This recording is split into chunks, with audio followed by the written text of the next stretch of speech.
Hello. In my last video, I had mentioned that I can only ever say that I am potentially ADHD. And I was going to get into that in that same video, but I didn't end up doing that. So here I am. I want to explain why this channel is actually called Highly Likely and why right now I can only ever be highly likely ADHD. Now, the reason is because I don't have an actual psychological diagnosis. There are many people out there, though, that can clearly see they are ADHD and are therefore self-diagnosed, and that is pretty much where I'm at right now until that can change in future. What I do want to say, though, is that I haven't just decided that I need an excuse. So I haven't just one day decided I want to label myself with something. I haven't just decided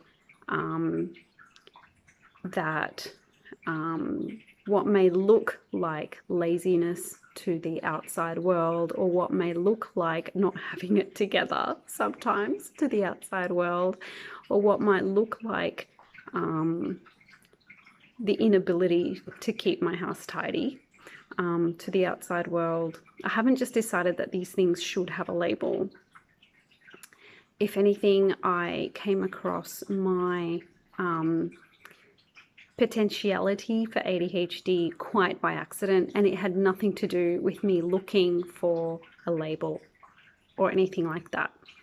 The reason why I am starting off with a I don't know, self-justification is because I am highly aware of the prejudices that exist towards ADHD, having been one of those people myself. Okay, so in my lifetime, I have been one of those people that have said, oh, of course that child has ADHD. Everybody has ADHD, don't they? Or every child has ADHD. Yeah, right. Yeah, sure. So I know that those prejudices do exist, because they do, and because I have been there myself towards the general trend that apparently existed. A lot of people could argue that autism is trending, but I think what actually happens is we simply become more knowledgeable about what actually exists in human behavior and human development. It's not a trend as such. And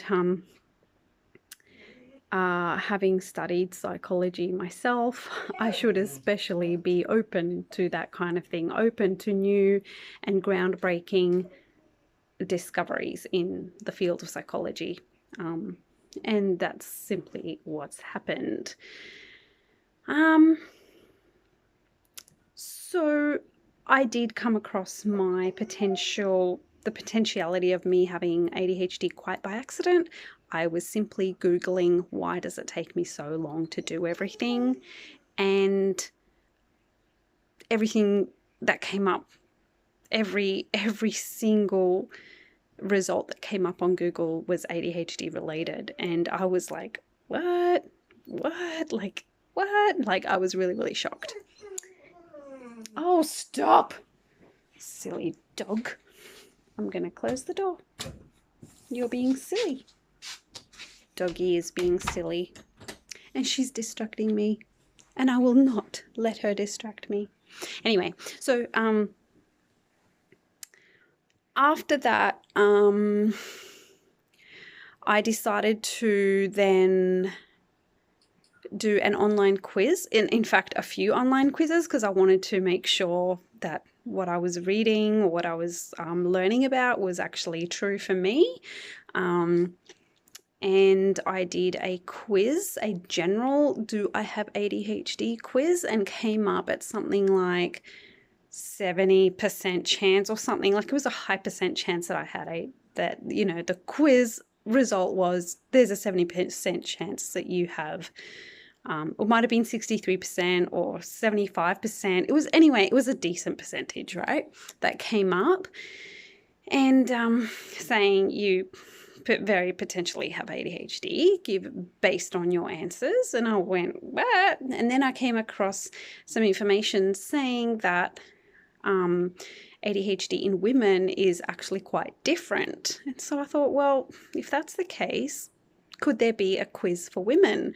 So I Googled, do I have ADHD woman? And sure enough, there was a quiz for women, and I filled it out, and it came up at 93%. So that was really the biggest eye-opener for me, and the biggest thing that I had to wrap my head around. Like, after all the information that I had read, even after the original pop quiz, when I got 93% on that quiz, for me that was like, okay, I really obviously potentially have it. After that, at the same time, it was a big, massive relief, because I finally understood me. Not ever having known necessarily that I didn't quite understand me, I had just simply felt all my life that I was just different, that I didn't quite fit in anywhere. As a previous songwriter, I have written many songs and allude to that feeling of misplacement or not belonging in quite a few of my songs. I had always put it down to having been brought up as an immigrant child. I'd also put it down to the fact that I was brought up in a quite strictly religious home and community. Which, I mean, there's many Christians in the world. I think there's more Christians than not in the world, but being brought up in a strictly religious manner is a bit of an anomaly. So I knew that could partly be what made me a bit different. But when I started looking into ADHD, it was like, wow, someone's really describing me. At that point, I decided to join an online women's group for women with ADHD. And I so loved that the description for this group was that it was a group for women who had been either diagnosed or who believe that they have ADHD. And I was like, thank you, because that's me right now. I'm not diagnosed. So I felt immediately welcome, and welcome to add myself to the group.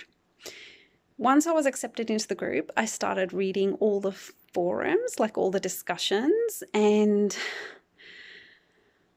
I couldn't believe how much I related to a lot of what was being said. It also made me realize that for all the shame that I had carried all my life regarding my lacking in many, many things, there were women out there who had carried that shame 10 times and 100 times. It brought about like an extreme amount of relief for me, but also a certain kind of sadness, because I realized that women with ADHD can have severe ADHD, which I don't think mine is severe. And I can see how much suffering that can bring. I also like to think that even if maybe mine is severe, like, is there a spectrum? Maybe there is, maybe there isn't. I also am acutely aware of the fact that my life in general has ended up being what I say to be ADHD friendly. So whatever my lacking is in different things, it's not entirely in my face all the time. Because I have a very loving and supportive husband who takes me as I am, whereas many women out there with ADHD have really difficult marriages because they're not, unfortunately, don't have the same situation. I'm also not in the workforce, which, from what I've read so far, really goes against the grain, can really go against the grain of a person with ADHD. If they are not in their calling, if they're not working according to what should be their calling, I can see it really goes against the grain. And it did for me. I was in the workforce for 5 years, and it was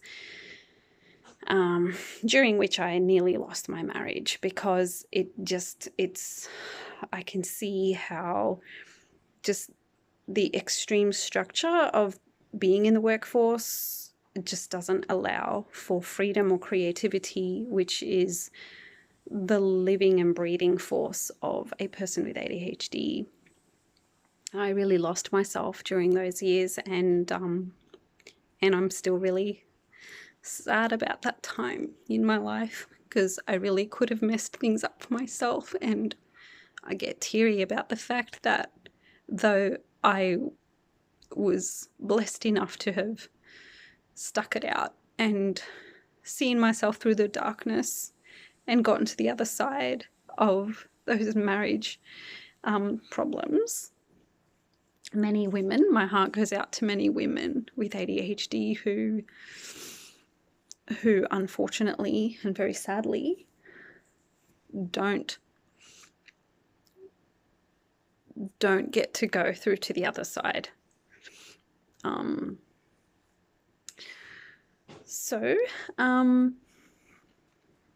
Being in this group really, really, really helped me to see that there really were many, many, many women out there who were very similar to me, and I felt like I had finally found my place in this world. I had finally found somewhere that I actually fit in, or that I actually belonged to. So it was like beautiful at the same time.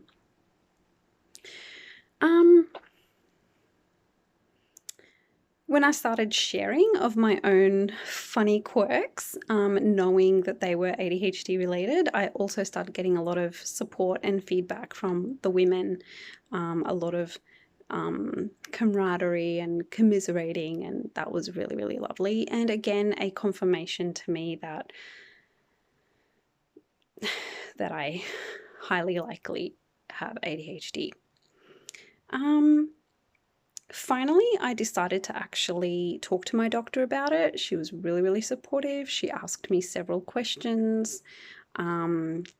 She got me to fill out a questionnaire, to which, again, my answers came back as high, like a high percentage, highly likely that I might have ADHD. From there, she referred me to a psychologist, and I went along for my first session. Again, during which the psychologist was so lovely, asked me a bazillion questions, all about my life, the way I think, the way I feel, what was I like as a child, what were my academics like, what is my, what do I do now? What do I work in?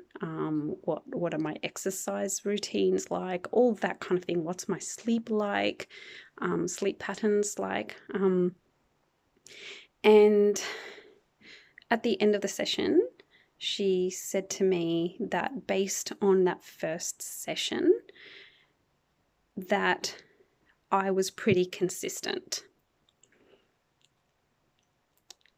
And that sentence made no sense to me. So I said, consistent how? Like, And she said consistent with ADHD. So I was actually meant to go through with a full battery of tests, including IQ tests and several more sessions after that, to come up with a plan for how I can tackle life a little bit better, or manage the ADHD side of me. But I was going to have to pay for them outright. I was hoping that it could come under a government subsidy that's available here in Australia, but it doesn't.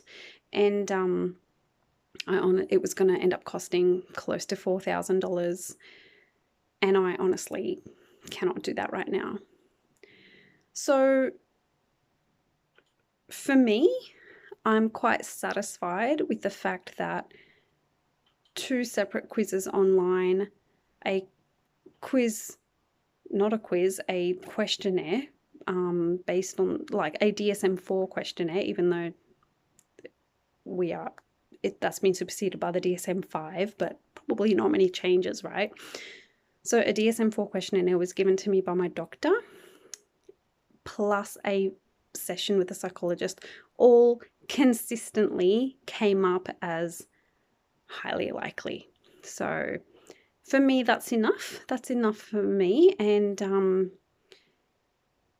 however, in order to not make light of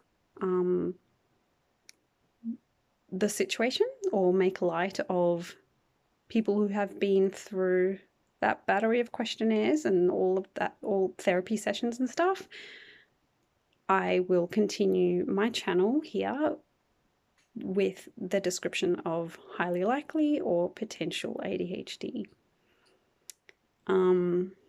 But I know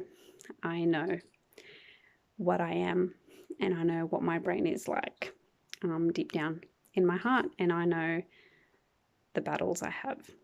So that's my explanation. If you're in the same boat, don't let anyone tell you who you are, okay? I am so strong on that, and I have always been strong on that long before my knowledge of ADHD. I've always been all about being true to you, and being true to your heart, and being just being you, no matter what the world thinks, because the world will always have it wrong. You know who you are. You know who you are, and nobody has the right to tell you otherwise. So be strong. If you're in the same boat as me, you really can't dole out the thousands of dollars for a diagnosis, then don't let that get to you. Don't let that pull you down. You will get there. I have faith that I will get there. I'm also one of those people that even if I had that diagnosis, I probably wouldn't go down the medication path, which is an option for ADHD, because thankfully ADHD is a developmental disorder that can actually be managed with therapy. However, if you are someone who feels that you would really need that medication, I hope you can get your diagnosis. So thank you for listening to my story, my explanation of why it's highly likely, just highly likely.